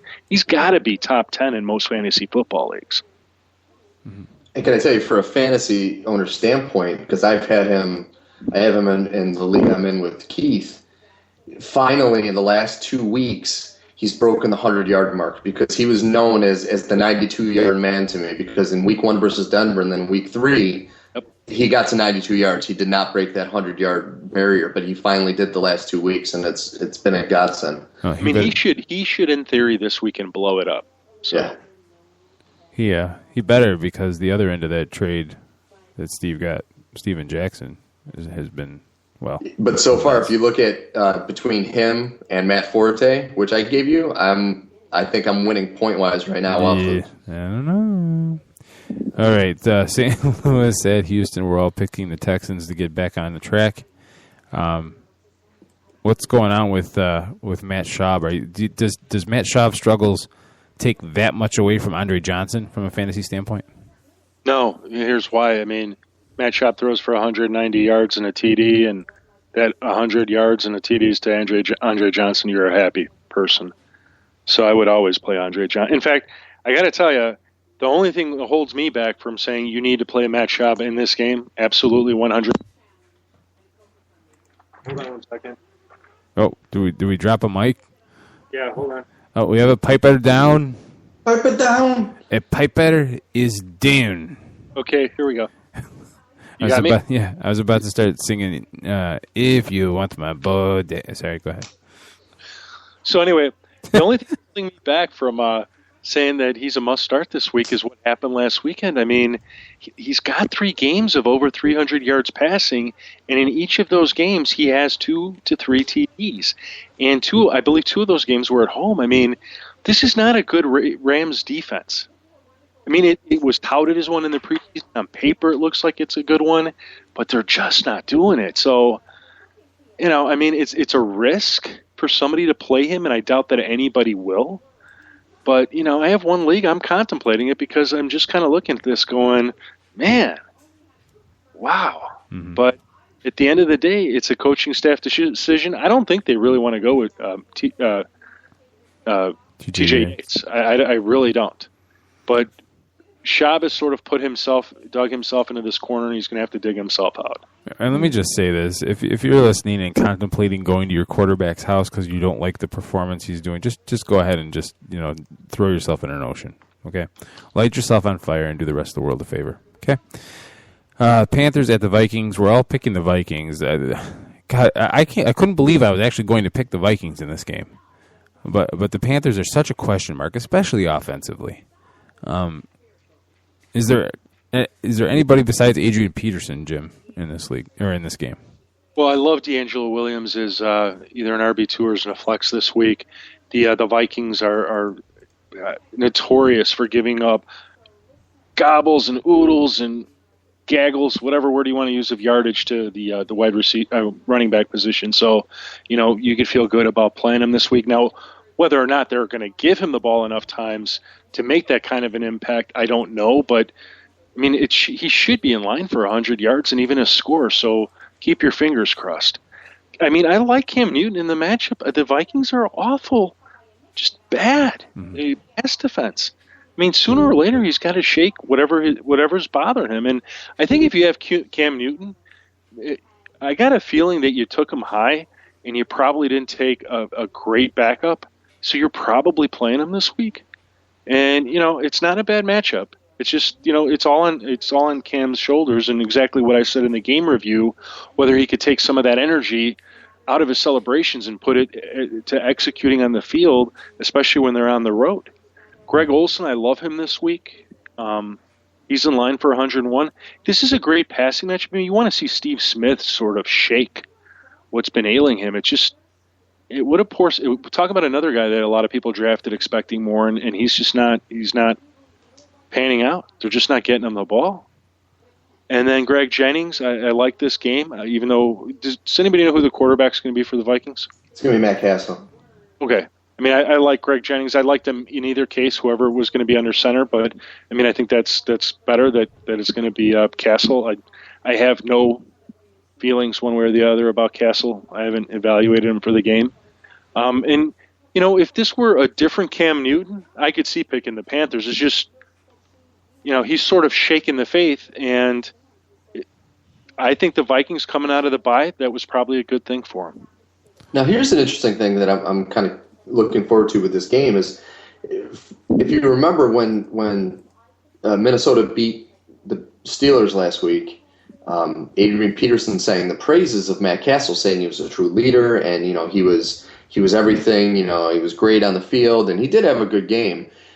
Bringing Freeman in, if Castle goes out this week and has another stellar game, what the hell is Minnesota going to do? Because they have their best player on their team singing his praises. If he comes out and wins this game and has a great game, what kind of mess is that going to create there? Because Freeman was pretty much promised the starting position when they brought him in. All I understood about when they brought him in was, the ownership and coach, or the personnel people, I mean, they were high on him when he came out of college, which means he was on their draft board and they would have taken him if he had fallen to him. But he didn't. So, I don't know anything about him being promised anything except it definitely does signal that there is some interest. They're willing to give him a fair shot, that they look at their quarterback situation, even with Matt Castle, as unsettled. It's surprising me. It surprises me that they took a chance on somebody with such a, I don't know. He's got a head case image, that he can't get out of his own way. He's got all the talent in the world, but he can't get out of his own way. They when they reacquired Randy Moss, he had that meltdown in the locker room where he ripped the caterer apart and whatnot, and they sent him on his way after that. So either everything out of Tampa is really blown out of proportion, or they really don't have that much faith in either Matt Castle or Christian Ponder that they're willing to take a chance like that. I don't know. I think the issue to me was very specific between Josh Freeman and either Greg Schiano or the offensive coaching staff, because if you remember from Freeman's rookie year to his sophomore season, he lost a bunch of weight. Mm-hmm. It is not something you do if you're not very focused on being better at what you do. Mm-hmm. And came in and did a great job up until, 6, 7, 8 games of last year, something like that, basically when their offensive line broke down. And I don't know. I mean, when they brought in, when you spend a high draft pick on a college quarterback and tell your starting quarterback you're in competition, or allude to that or put it in the press, I think it's just it can be mishandled, and they spent a lot of money on their defense, and I know they have Carl Nix, but they had problems at their tackle positions that they never addressed. I mean, they signed Gabe Karimi and brought him in, and is he even playing? Yeah. So, I'm not listening to what the Buccaneers are saying. I would like to see more of Josh Freeman. I think this is a great opportunity for him. I'm hoping the maybe the Vikings, they see it this way too. And certainly there was no downside to bringing him in and giving him a shot. I'm sure the Bucs are still paying quite a bit to Mr. Freeman. Mm-hmm. Jacksonville at Denver. We're all picking the Broncos. No love in my heart for the Jaguars this week after they let me down. last week. I mean, this has got to be embarrassing for Jacksonville, where there's actually people in the media saying that Denver should legitimately sit Peyton Manning to give him some rest because they're going to beat them with or without him. They are, which is Broncos embarrassing. Open with the biggest ever line. I think it was like 47 points or something ridiculous like that. It's 28 now, which is still a record. Yeah. All right. Let's see. I knew it was high. I didn't know how high. I thought I saw 40 something somewhere, which would just blow my mind. But obviously, you're starting everybody on Denver you possibly can. If you have Justin Blackmon, are you giving him a shot or what? You know, that's what I was going to say. I would say give him a shot. Give Cecil Shorts a shot if you need them. Like, if you're looking around going, oh, my God, I have no legitimate WR3, WR2. They're all, yeah. There's going to be garbage time in this game. And it's, in fact, sort of the wild card here. I mean, you're forced, from my perspective, to say, oh, start Peyton Manning. Oh, start, But I don't know how long they're going to play. I mean, look what happened with Marshawn Lynch against the Jaguars. I mean, he was the fantasy play of the week, and I think he put up 60, 80 yards. Then they sat him. And suddenly every backup on the team is, scoring touchdowns and putting up yards. I mean, you had two quarterbacks combined for, 350 passing yards? I mean, it's ridiculous. So, you can give those guys a look if you need the help, because there's going to be garbage time. And in fact, you could consider Ronnie Hillman if you're scraping around. I have no quarterback to play this week. My Falcons, they're on the bye. Lamar Miller's on the bye. Well, grab Ronnie Hillman if he's on your waivers and put him in, because sooner or later they're going to sit Noshawn Moreno. The guy, he's an injury concern to begin with. So why would you give him? I mean, you're going to play him as much as you need and then say, okay, sit down, Ronnie, get in there. All right. Tennessee at Seattle. We're all picking the Seahawks. Tennessee plays tough, but Seattle's just too good. Arizona at San Francisco. We're all picking the Niners. New Orleans at New England. We're all picking the Saints to go into New England and beat the Patriots. What's going on in New England? There's words about Gronkowski getting closer. My point is, as I stutter through this mess right now, that when Gronkowski comes back, this is not your father's Patriots that he's coming back to. There's no Aaron Hernandez to take the heat off him.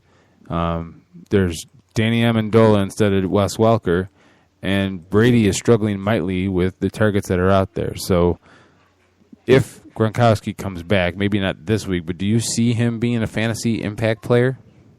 Yes, I mean, I think he has to be. Just look at Jimmy Graham. Everybody knows the ball's going to Jimmy Graham, and yet he's catching the ball and he's running after the. I mean, he'll be fine. I think the concern is going to be how that's going to impact everybody around him. Danny Amendola. I mean, Edelman didn't get affected last week fantasy wise. Amendola was not really the greatest of plays. You probably had to play him unless you have been surviving without him.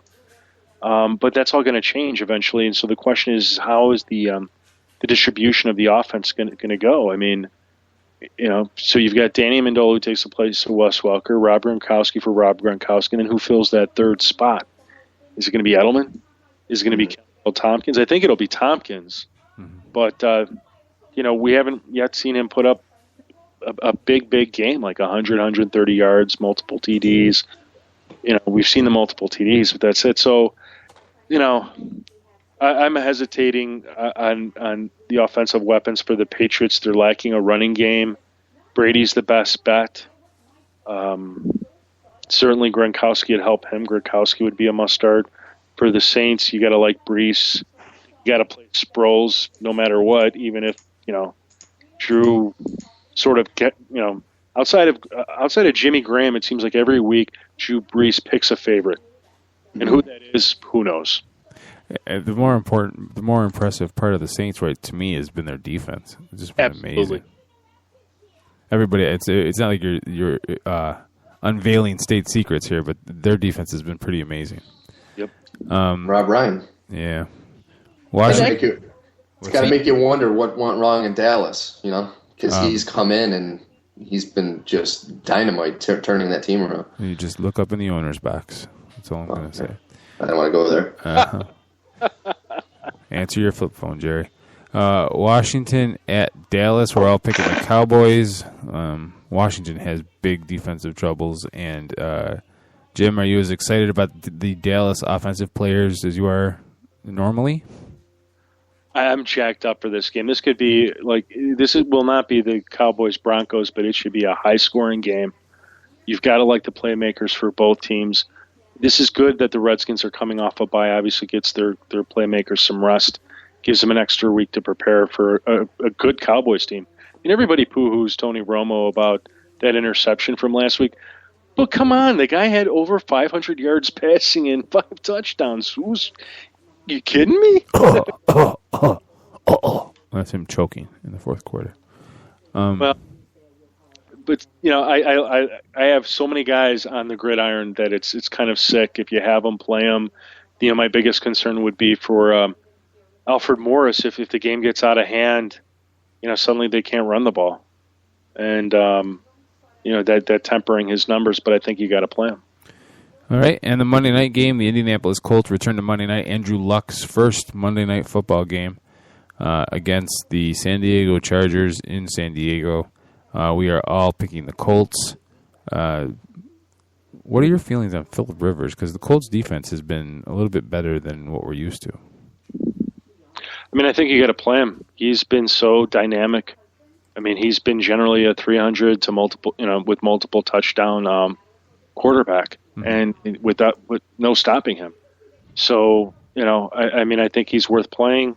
Russell Wilson had his way with the Colts offense, so I think if the Colts win, it's not going to fall on Phillip Rivers in terms of his fantasy performance. His fantasy performance, you should keep playing the guy. He's a top 5 guy right now. Right.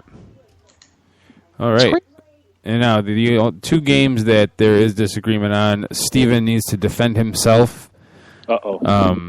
Detroit at Cleveland. Jim and I believe in the Browns.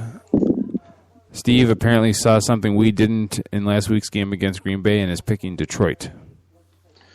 I just think Detroit's a better team. And honestly, I'm not sold on Brandon Weeden. Now, mind you, he came in last week and played well against a Buffalo Bills team whose defense is better this year but still suspect. And they were a little shell-shocked after losing their leader on offense. I know Jarius Byrd is I'm thinking Buffalo now, but to me, the Cleveland Browns, I'm not sold on them. I know they're 3-2. I know they're on a 3-game winning streak, but just to me, I don't think Weeden is the man. I think Weeden is a good quarterback, but there's a reason why he wasn't in the last couple games. The Browns are not where they are now because of Brandon Weeden. I think we can all agree on that right now. It was Hoyer, right? That's how you say his last name? Yeah, Brian Hoyer. Brian Hoyer. Hoyer was a catalyst. He is a very good, young, dynamic quarterback. And to me, Brandon Weeden, I think it is a passable backup, but I don't think he's a starter. And I said that beginning of the season. I was only proven right for the first 2 games of the year. To me, I think, even if Calvin Johnson doesn't play, Matthew Stafford, Reggie Bush, and the rest of that offense is good enough to put up enough points, and then their defense is going to just have Weeden, running for his life. And to me, I think Detroit gets off the snide, and to them, with what Jim was saying about the NFC North, it's not a must-win situation, but it's getting close. Because Green Bay's starting to pick up steam. Chicago's gonna win this week. And even Minnesota, if they win and Detroit loses, they're only a game back at Detroit right now. So to me, I think Detroit's going to go into this game knowing that they need a victory, and I don't see Weeden being the stopgap for that. I think the limited Calvin Johnson, he's questionable, so he's obviously not 100% yet. If he's hobbled at all, Cleveland's defense is good enough, and we saw that just the lack of options besides him. Ryan Broyles was a nice story, but he just hasn't made it happen yet. So I'm that way. You're a Browns hater, Steve. I'm not a Browns hater. I'm happy to see them doing well. Browns hate them? I don't think they are who you think they are. Oh, boy. You always got to go back to the Dennis Green. I do. I love that. That's one of my favorite. And the last game that you have to defend yourself, Philadelphia at Tampa. Jim and I are picking the Tampa Bay Bucks at home, and you have some faith in the Philadelphia Eagles. Well, to me, this was an easy one. Like I'm surprised you guys picked the opposite because honestly, the offense for Tampa Bay is, in my opinion, not good, especially with Mike Glennon under snap. Who, yeah, he had one game or had 1 week with their bye week last week to kind of get over that first atrocious start he had.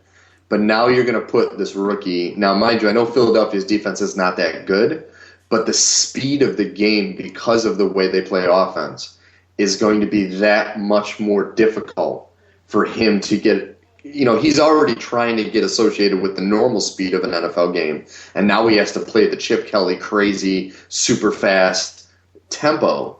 And then, really, for Philadelphia, I have a lot of faith in Nick Foles.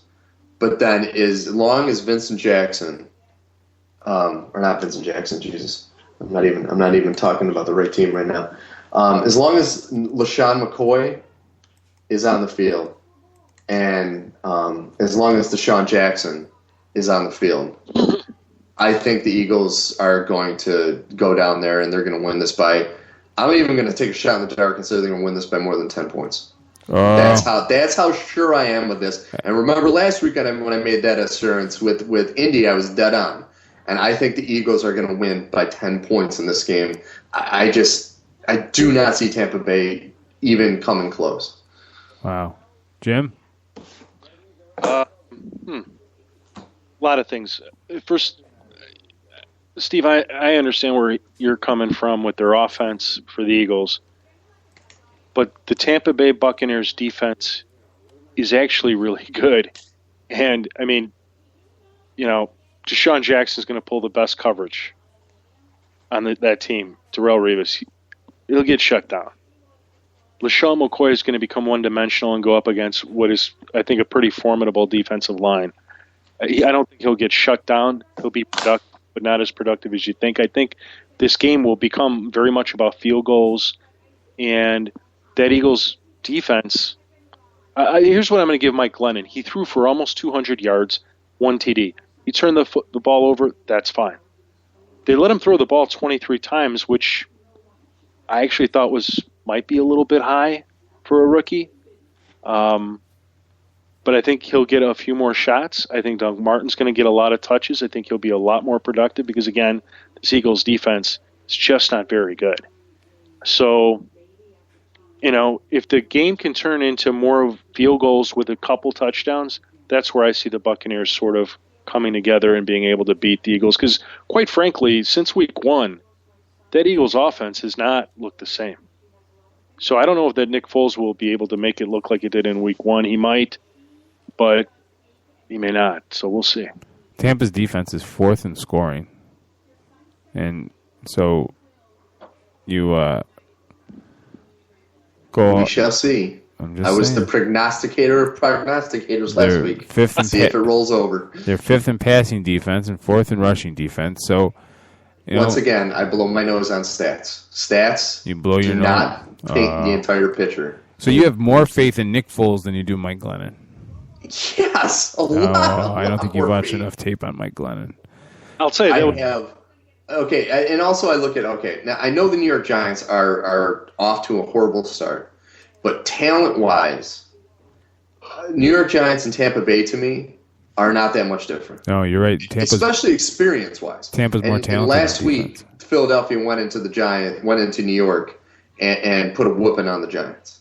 So to me, and I know Vic was in for half of that game, but still, for me, I still think Nick Foles, and not only do I think he's a good quarterback, but if he knows if he plays well, he could potentially take Vic's spot. if he goes out and plays the game of his career, he could be the starting quarterback for the rest of the season for Philadelphia. So to me, with that much riding on the game, I think he has enough talent where he's going to find a way to just open up and have a great week. Tampa Bay is a more talented defense than the New York Giants. Yeah. We'll see. We'll see. I was going to point out, and it was my same issue with the other game, the Lions and the Browns. One of the things that people don't look at enough, I think, is the points allowed.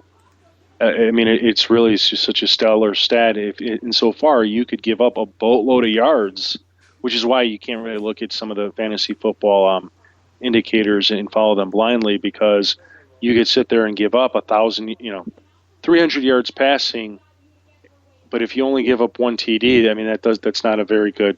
I mean, that's a great defense if they keep them out of the end zone. So, for example, the Buccaneers at home against the Saints and the Cardinals gave up 16 and 13 points respectively. I can't see the Eagles being a better offense than the Saints. Mm-hmm. On the road against the Jets, they gave up 18 points. And against the Patriots, 23. That's, to me, pretty impressive.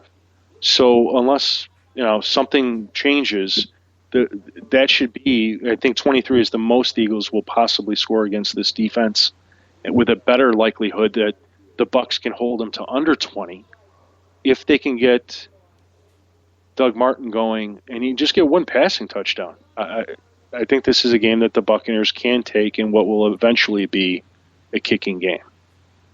If I get these two games, I'm never going to let you two live this down. Because it'll be 2 weeks in a row. I'm just saying. You can say what you want. And with that, we're out of time. One quick note, Mike Florio at Pro Football Talk is reporting that David Wilson could be out for a very long time with a neck injury. He's reportedly feeling tingling in his extremities. Could be a disc problem, so manage your fantasy lineups accordingly, folks. We'll be here every Wednesday from 10 to 12. For Steve Taylor and Jim Saranteas, the Fantasy Greek, I am Keith Grieve. You've listened to 87 Live on 87 Sports Fans Radio. Post-game show is brought to you by Christ, I can't find it. The hell with it.